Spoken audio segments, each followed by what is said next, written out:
Yeah, this is a 1955 Chevrolet Cameo. 55 was the first year of the Cameo.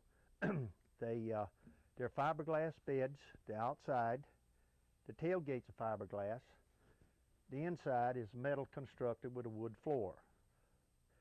Now 55 Chevrolets made a mid-year change, and this is what the mid-year change looked like. The early 55 Chevys looked almost like the 54s, but they hadn't come out with the Cameo yet. So when they came out with the Cameo, this was in the mid-year change.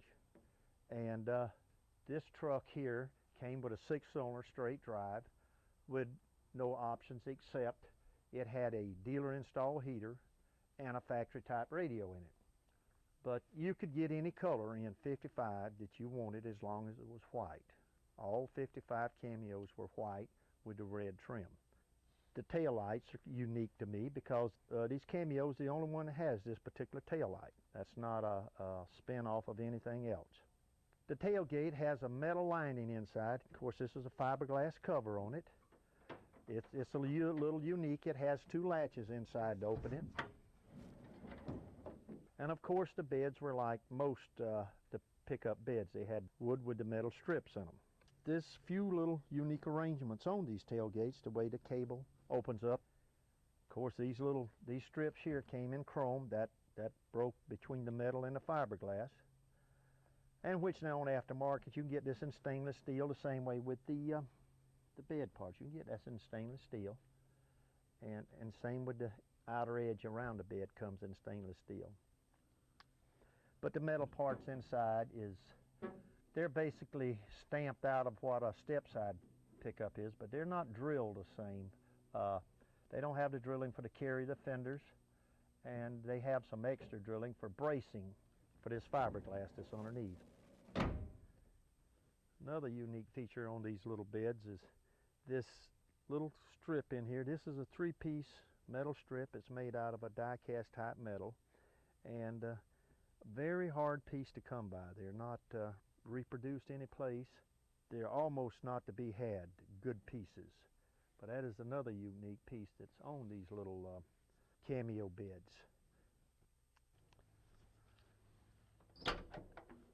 The upholstery styling is Cameo. This particular truck has a vacuum gauge in. This was a dealer install option that you could get with it.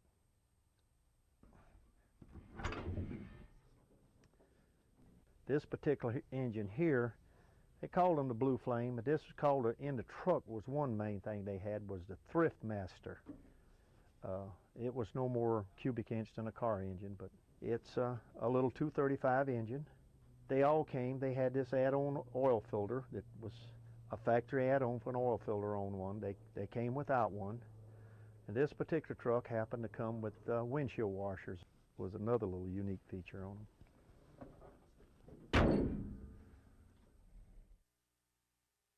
These big rocks you might see in this video as you go along. We kind of live on a big rock strata through here.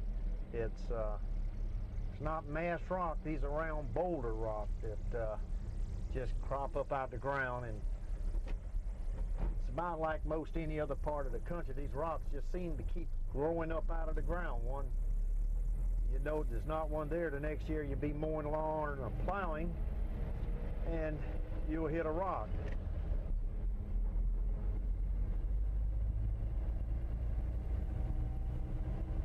These little old 6-cylinder engines are great lugging little engines.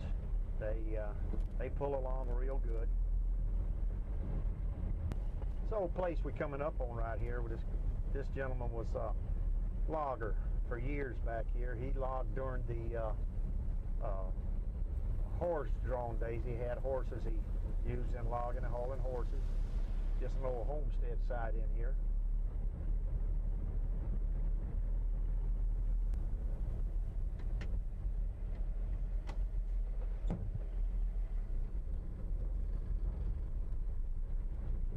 That's what you call a lazy driver there. I just use ease on off in second gear. That's what I'm talking about. These little 6-cylinder Chevrolets, they'll do that pretty good.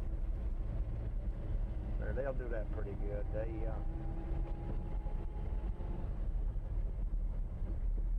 You you probably can see from some of this video, we're in farm country out here.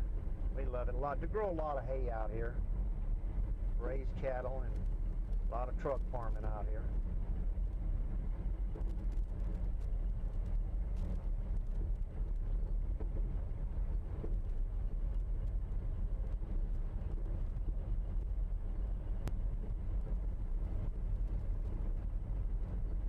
Get a lot of compliments from the neighbors about my trucks. I've got these are a lot of old timers out here that's been raised out in this farmland.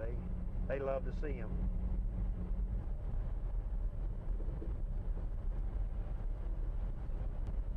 They weren't big farms. A 100-acre farm was a big farm in South Carolina back in the 30s and 40s through the 50s. But the small farming about went out in about mid-50s was the end of them. Then most farming's left is truck farming, and it's all commercial.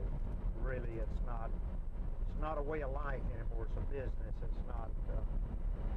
But all through here was just those small farmers made a living off of their farm. 80 to 140 acres was average, about average.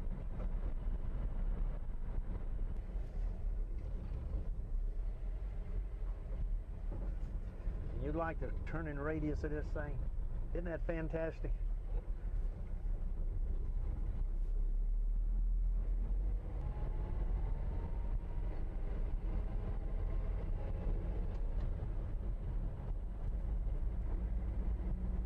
This field back over here, this is a collard field. They raise a lot of collards here for around Christmas and New Year's. I can remember where we lived on the farm down there in probably the late 40s. There wasn't but one paved road ran through that country. One paved road ran. The rest of them was gravel roads. There was no country paved roads back then.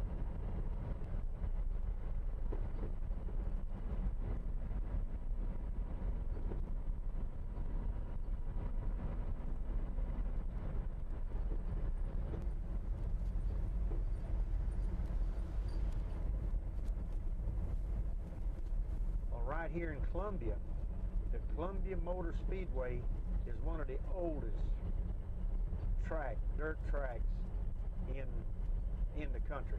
That track was built in 1946 and right after the war, and then it died out a little. In 1950 it came back real strong. I remember when they started back then in 1950. I was young, we went to the races there, but it was a dirt track, and it closed down, and city ordinances closed it down in about 1980. But it had a lot of history there.